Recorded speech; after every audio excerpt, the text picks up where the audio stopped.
안녕하세요. 저는 20대에 세 자녀를 둔 50대 여성입니다. 다들 저출산이다, 비혼이다 하던 마당에 자식이 셋이면 저도 나름 애국자 아닌가요?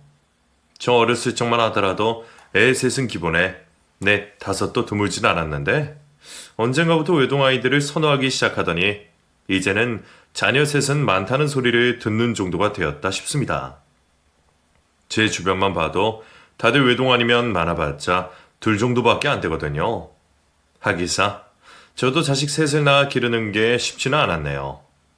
밖에서 사회생활 하면서 아이들까지 챙기는 게 여간 힘든 일이 아니었거든요.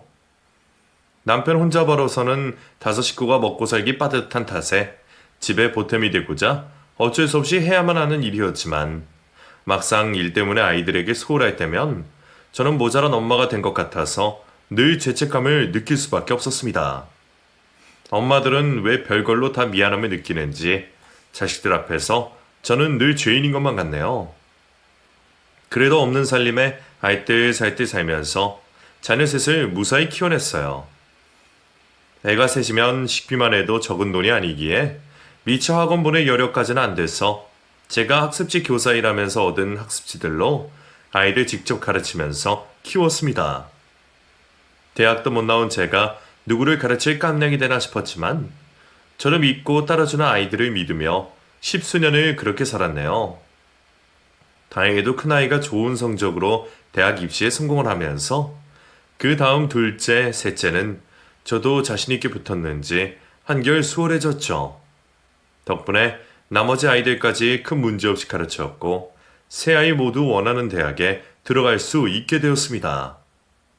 가르치는 게 전부는 아니니 잘 따라준 아이들 덕분이겠지만 그래도 저도 꽤 못하지는 않았나 보다 생각했죠.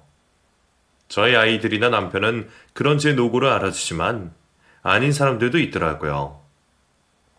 돈이 없어서 어쩔 수 없이 시작한 아이들 공부였지만 그걸로 주변에서 괜한 핀잔도 많이 받곤 했었습니다. 제가 형편상 대학을 못 나오기는 했어도 학창시절에 공부는 꽤 잘했었거든요. 그런데 상고 나와서 주판이나 두드리던 주제에 뭘 가르치겠냐며 비웃는 사람들도 많더라고요. 그 중 하나가 바로 저희 동서였었죠. 여유 있는 집안에서 막내딸로 태어난 동서는 대학까지 무사히 졸업한 사람이었고 이 일 저 일 전전하던 저와 달리 좋은 회사 다니면서 커리어 우먼처럼 살던 사람이었어요. 그래서 그런지 두렵장도 없는 저를 참 많이 무시하곤 했었습니다. 그동안에도 동서가 저를 탐탁치 않아 하는 건 알고 있었지만 대체 왜 그러는지 그 속을 전부 알 수는 없었어요. 만약 제가 동서보다 아래였으면 진작 얘기를 했을지 모르겠지만 그나마 제가 윗사람이라 대놓고 무시를 할 수 없을 테니까요. 그래도 한 가족이고 알고 지낸 지 벌써 십수년이 되었으니 이제는 그런 편견도 좀 사라지지 않았을까 생각했었죠.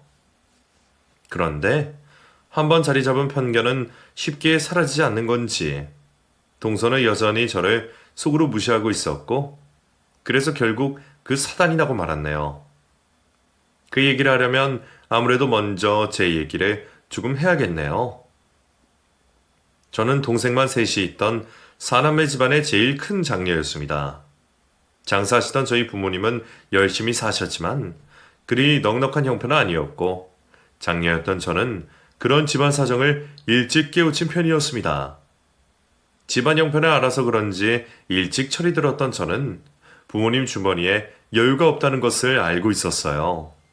그래서 동생들이 괜히 뭐 사달라며 투정 부리고 보챌 때마다 부모님 대신 동생들을 말리곤 했었죠. 부모님은 늘 장사를 하느라 바쁘셨고 저는 부모님 대신 동생들을 돌봐야 했어요. 그래서 항상 제가 동생들의 보호자가 되어야 한다 생각했던 것 같습니다. 그랬던 저는 어려서부터 동생들을 앉혀두고 직접 공부를 가르치곤 했었습니다. 제가 머리는 나쁘진 않았던지 학교에 들어가기 전에 한글도 혼자 깨우친 덕에 제 동생들도 저처럼 가르치곤 했었어요. 돈이 없으면 무시를 당하는 세상이었으니 공부라도 잘해야 학교에서 무시를 덜 받겠구나 싶었거든요. 그렇게 일찍부터 동생들을 직접 가르쳤던 저는 제가 먼저 학교에 들어가서 배워온 것들을 늘 동생들에게 알려주곤 했습니다. 부모님이 자식들에게 세세하게 신경 써주실 여력이 안 되니 제가 그렇게라도 동생들을 챙기고 싶었거든요. 처음에는 놀이처럼 시작한 일이었지만 지나다 보니 그게 다 도움이 되는 일이었어요. 저는 복습이 돼서 좋았고 동생들은 일종의 선행학습을 할 수 있었던 거죠. 게다가 어릴 적 부모님 장사 도와드리면서 주판을 맞췄던 탓인지 수학에 재능이 있던 저는 동생들에게 산수도 직접 가르쳤습니다. 학습지사 형편도 안 되던 그때 제가 직접 달력종이 뒤편에 문제집을 만들어주곤 했었죠. 그리고 그때부터 저도 선생님의 꿈을 꾸게 되었던 것 같아요.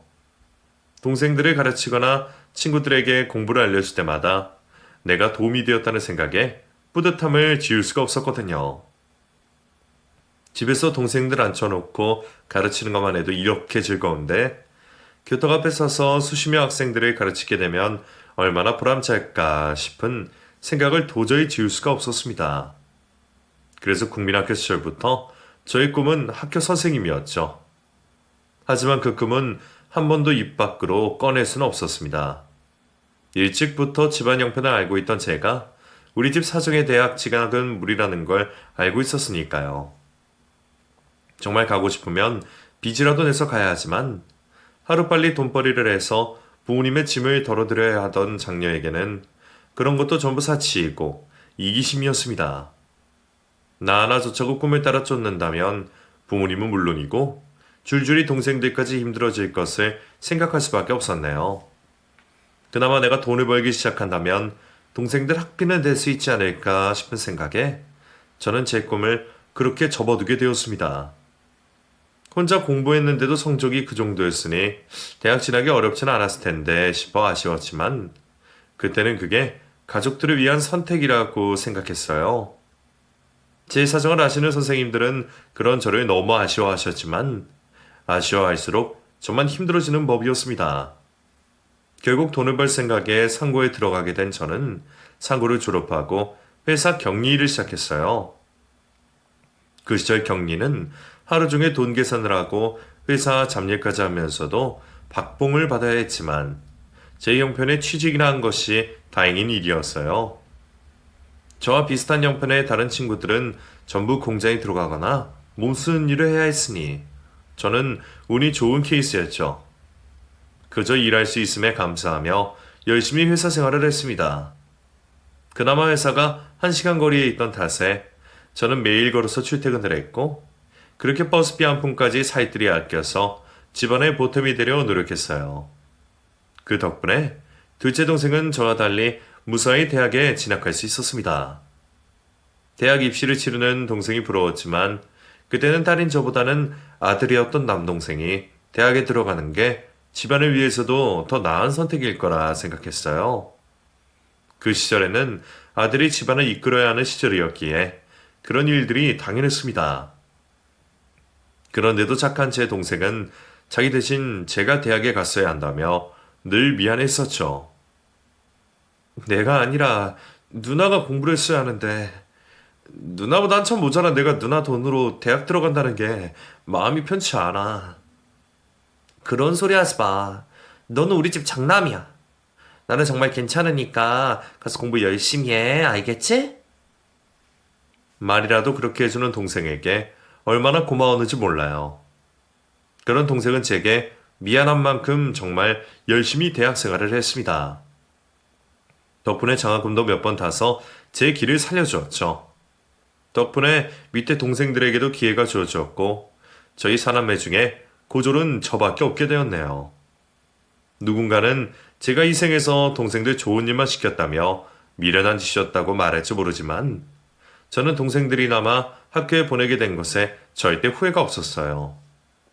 늘 언니 누나 덕분이었다 말하는 동생들 덕에 저는 제 인생에 자부심을 느낄 수가 있었습니다.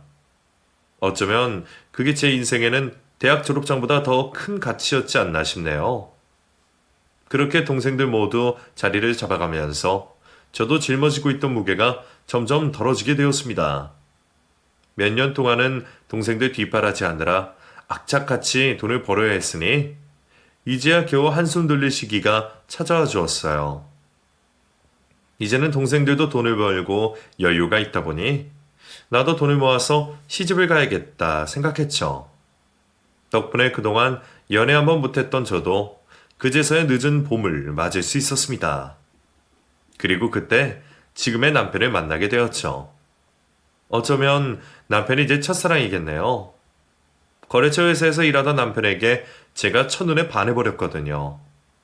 그때까지도 중소기업 격리를 하던 저는 외부 손님이 올 때마다 커피 심부름하는 게 늘 일상이었습니다. 그러다 보면 나를 다방 레이지처럼 생각하고 함부로 하는 사람들도 꽤 많았어요. 아무리 시절이 시절이라 해도 당하는 입장에서는 기분이 좋지 않았죠. 그런데 저희 남편은 그러지 않았어요. 하청업체 직원인 제게 늘 깍듯하게 대하고 친절했거든요.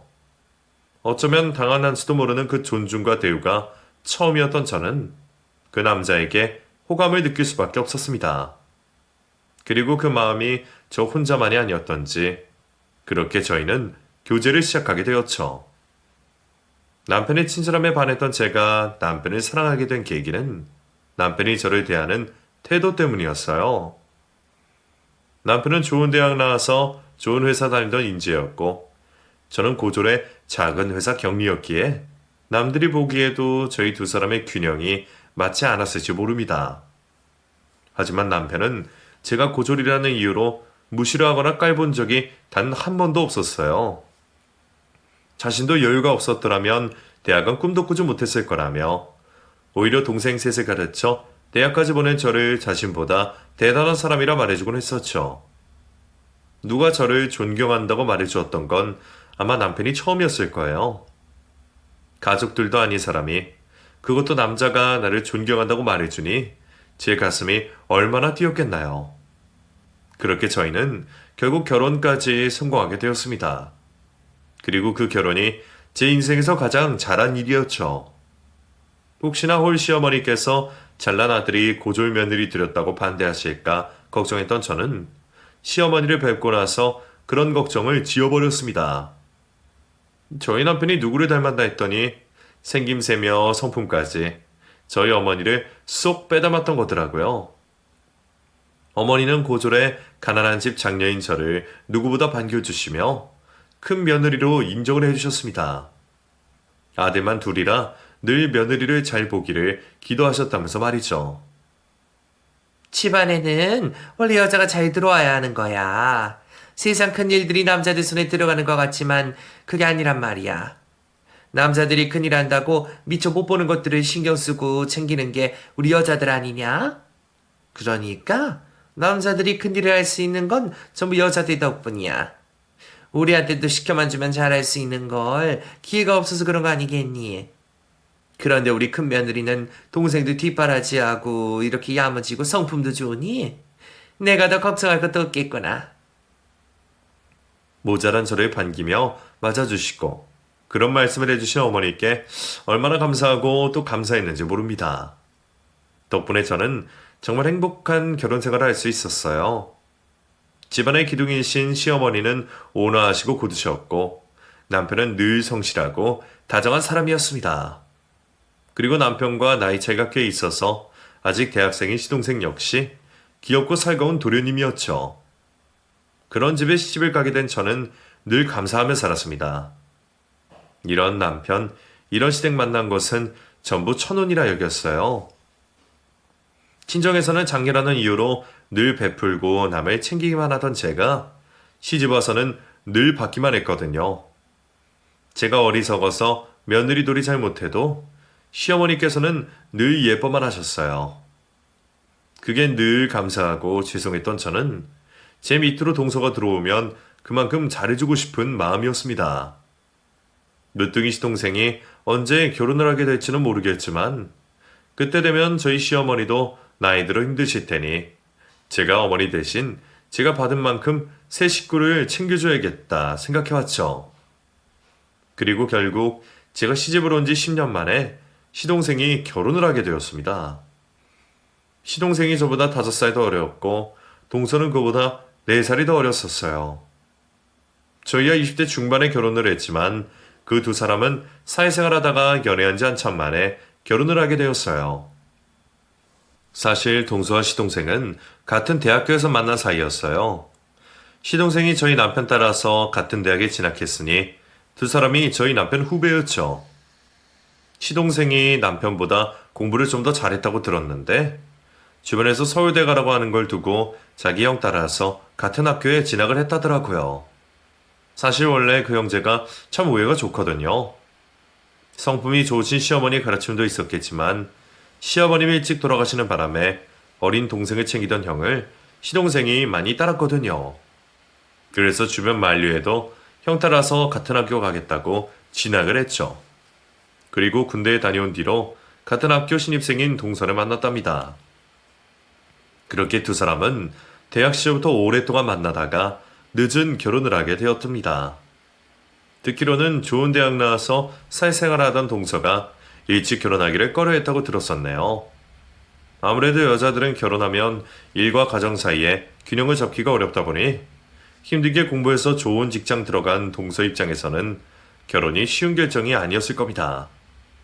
그래서 두 사람은 30이 되어서야 결혼을 했고 덕분에 저는 벌써 세 자녀를 본 뒤에야 동서를 맞이하게 되었습니다.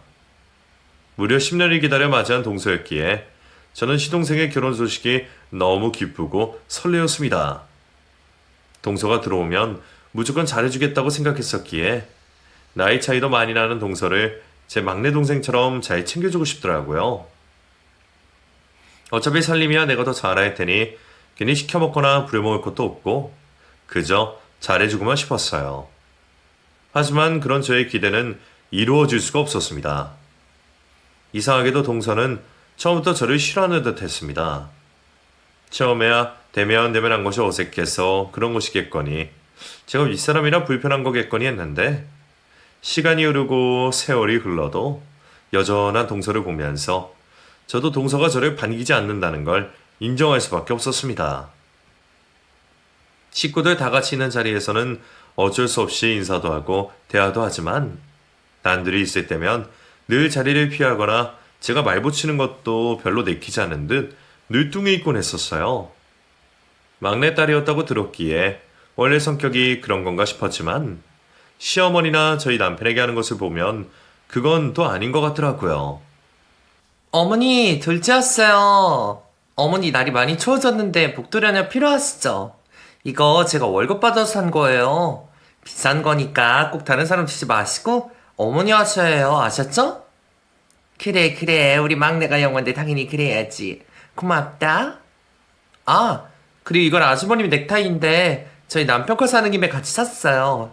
전부터 받기만 해서 늘 감사하고 죄송스러워서요. 어머, 우리 남편 거까지 챙겼어?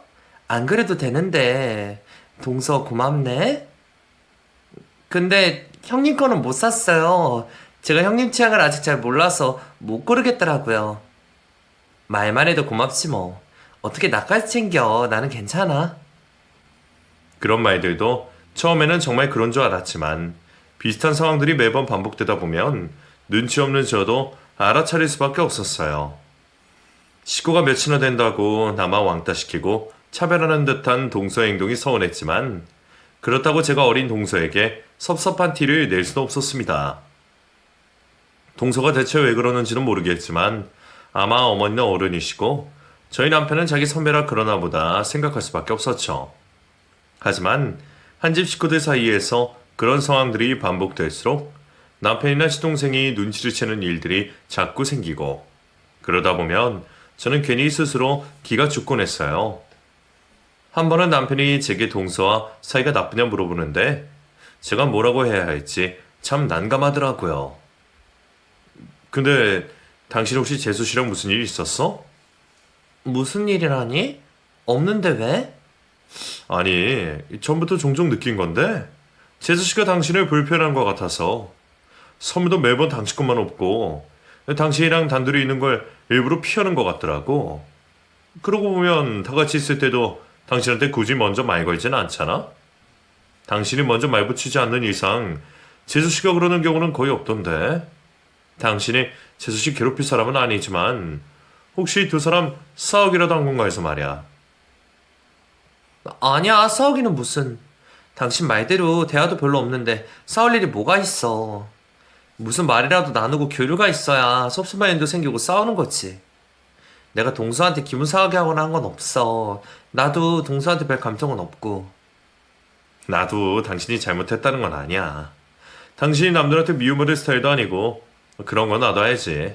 근데 다만 내가 눈치챌 정도로 두 사람이 어색해 보여서 말이야. 식구가 많지도 않은데 다 같이 친하게 지내면 좋으니까. 안 그래?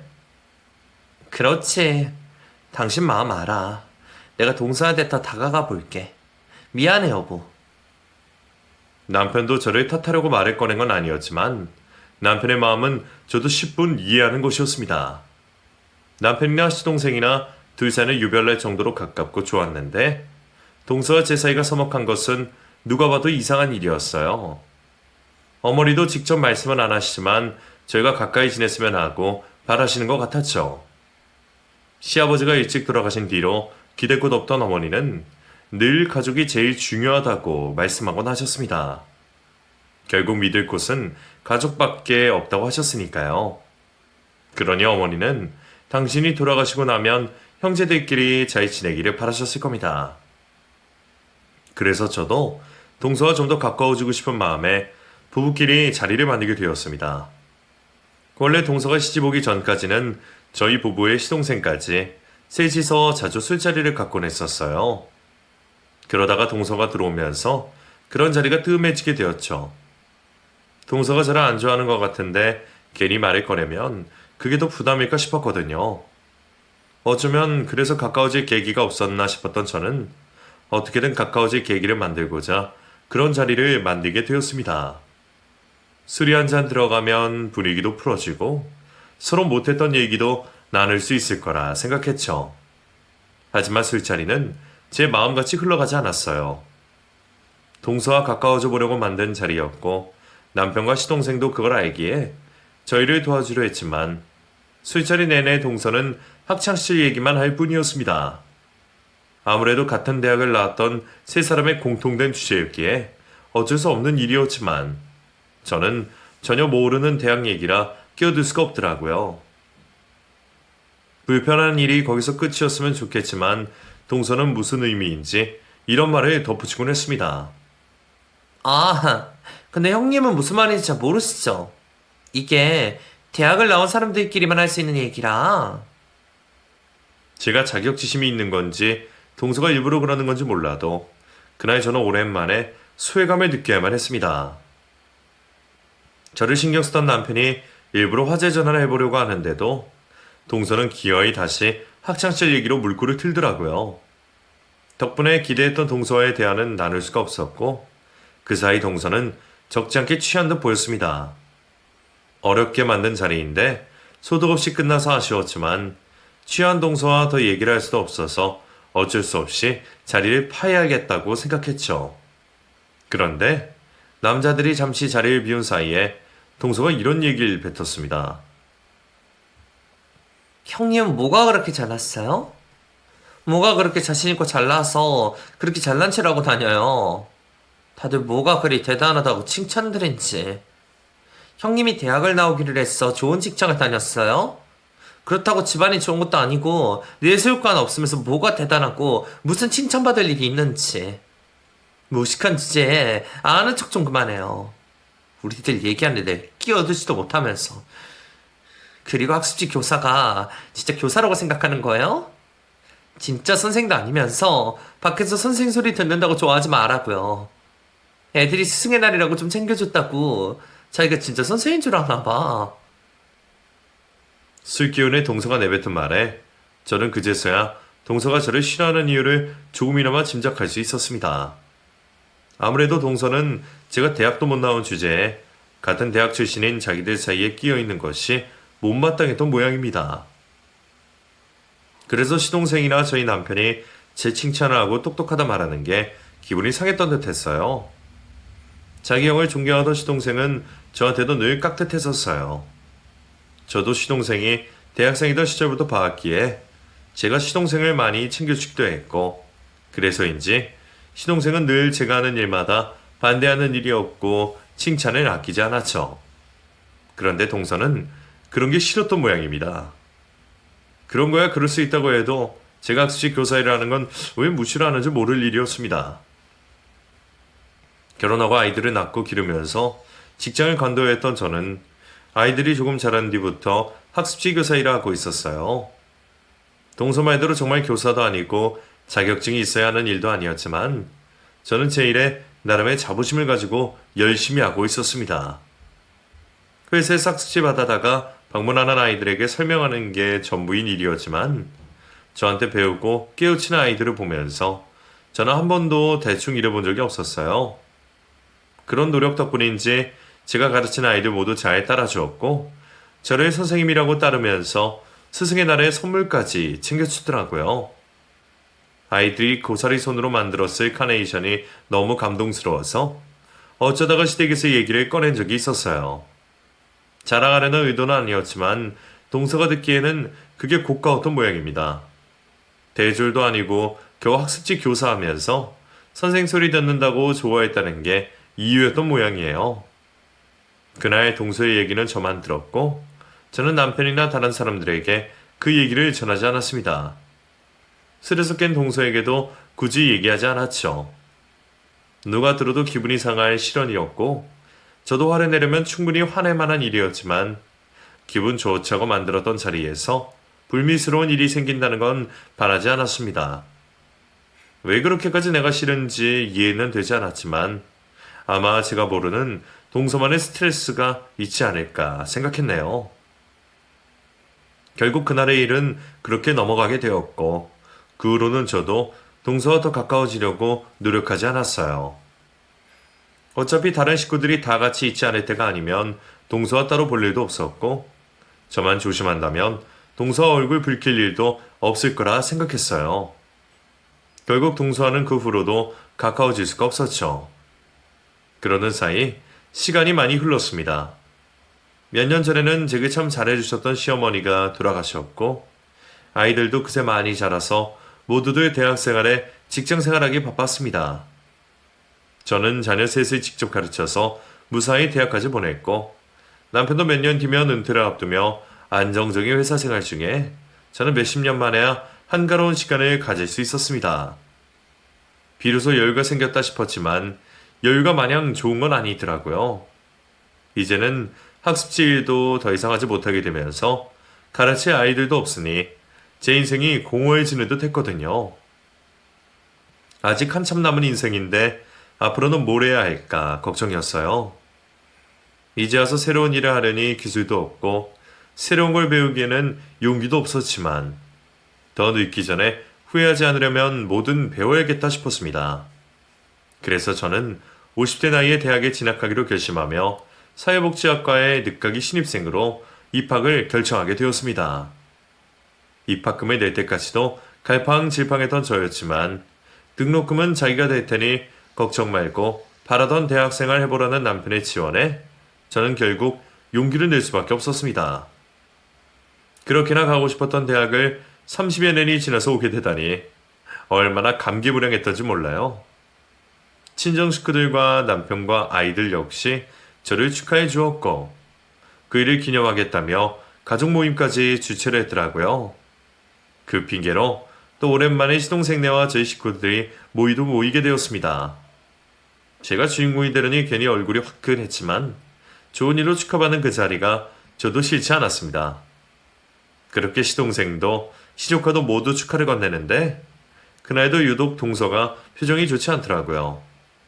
그동안 별일이 없어서 그런지 대면대면에도 잘 지냈다 싶었는데 이번에는 또 무슨 얘기를 하고 싶어서 저러나 싶어 긴장을 할 수밖에 없었습니다. 정말 축하드려요 형수님. 이런 결정 쉽지 않은데 정말 대단하세요. 사람은 늙을 때까지 늘 배워야 한다는데 형수님이야말로 그런 뜻을 실천하는 분이시네요. 형수님은 잘하실 거라 생각합니다. 고마워요, 삼촌. 솔직히 겁부터 났는데 그 얘기 들으니까 나도 좀 용기가 나요. 아빠가 등록금 내줬으니 돈 아깝지 않게 잘해야죠. 이러다가 장학금 타는 건 아닌가 몰라? 장학금 무슨. 형님, 어디서 그런 얘기하면 욕먹어요. 애들한테 양보를 하셔야지. 공부도 다 때가 있는 건데. 자식벌 애들 공부하는데 끼어서 그러고 싶으세요? 나이 들어서 지치겠어 진짜. 순간 동서의 말에 분위기가 싸해졌습니다. 누가 봐도 나를 비우는 모습에 저는 얼굴이 빨개질 것 같았어요. 옆에 있던 남편 역시 표정이 좋아 보이지 않았죠. 재수씨, 무슨 말을 그렇게 해? 아, 여보, 왜 화를 내고 그래? 동서도 나 기분 나쁘라고 한 말 아니야. 동서 말도 맞지. 동서야, 내가 걱정돼서 말하는 거지 뭐. 저를 비우는 말에 기분이 상한 남편이 제 대신 동서에게 화를 내려 했지만 저는 남편을 애써 말렸습니다. 괜히 좋은 자리를 동서 때문에 망치고 싶지도 않았고 의 좋은 두 형제 사이가 멀어질까봐 걱정할 수밖에 없었거든요. 결국 그날의 자리는 유야무야 끝이 났습니다. 그 후로는 저도 학교 생활하느라 바빴고 서로 이래저래 만나기가 쉽지 않았어요. 그리고 몇 달 만에 시부모님의 제삿날이 되었어야 두 주 식구들이 다시 만나게 되었습니다. 효자인 남편과 시동생은 매번 연차를 쓰면서까지 항상 시부모님 제사를 직접 준비하곤 했었어요. 자기들 부모 제사는 자기들이 챙겨야 한다며 며느리인 저희보다 늘 남편들이 고생이었죠. 그래서 저희는 아침부터 장 봐서 음식하고 상 차리는 것까지 전부 다 같이 모여 하곤 했습니다. 그래서 그날도 시동생과 동서가 조카를 데리고 저희 집으로 와 있었죠.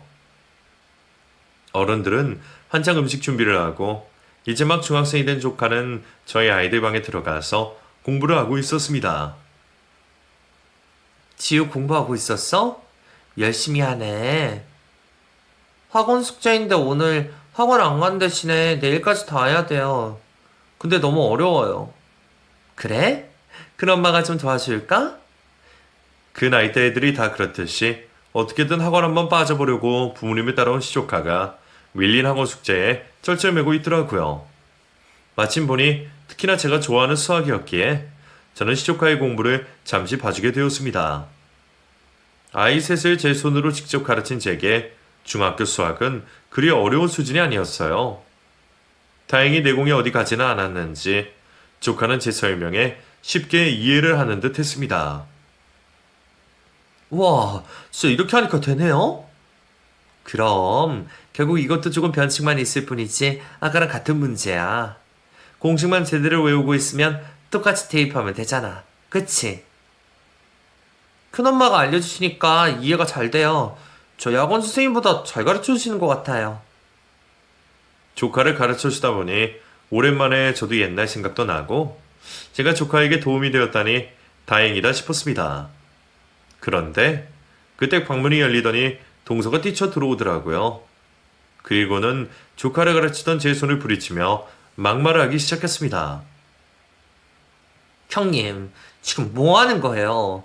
공부하는 애한테 뭐 하는 짓이냐고요? 아니, 지우 수학이 어렵다고 그래서. 엄마, 큰엄마가 나 가르쳐 주신 거야. 화내지 마. 지우, 넌 나가 있어. 얼른. 나 참 기가 막혀서. 무식한 주제에 누구한테 뭘 가르쳐요?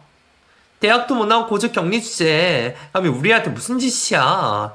기초가 얼마나 중요한 건데 뭘 알고 가르친다는 거야? 남의 아이 망칠 생각이야? 에이씨. 제 아이 셋을 직접 가르쳐서 남부럽지 않은 대학에 보낸 제가 자신의 아이를 가르친 것이 못마땅한지 동서는 제게 대뜸 화를 내고 있었습니다.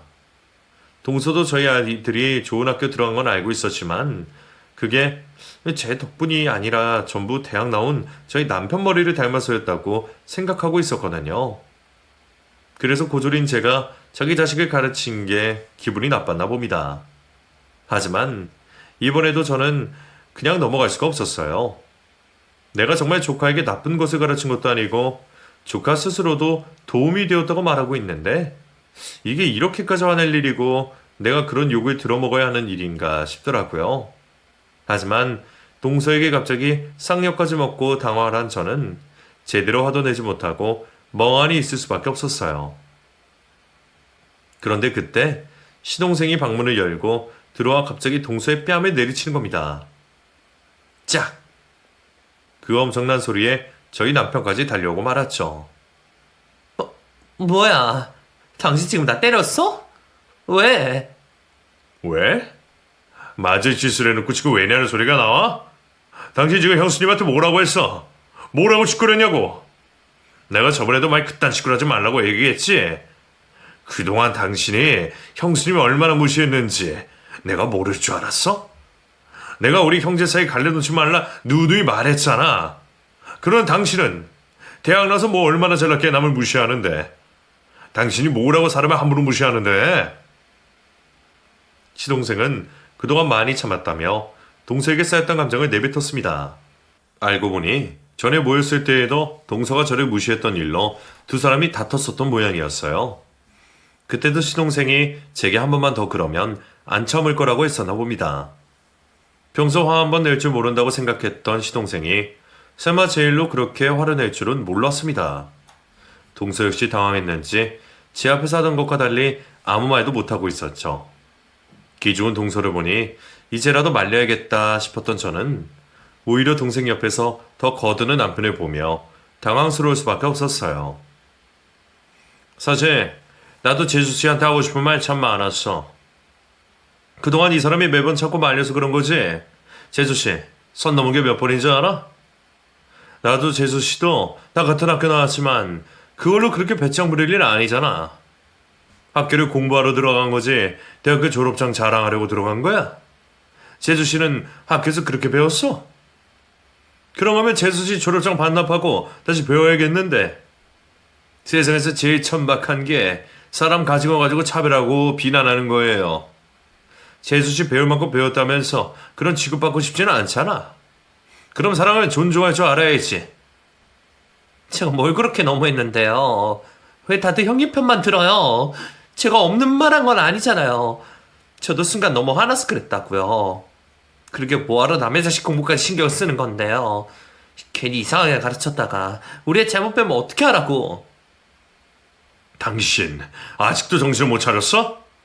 형수님이 뭐가 모자라서 애를 잘못 가르치겠어. 형수님 20년 가까이 애들 가르치셨잖아.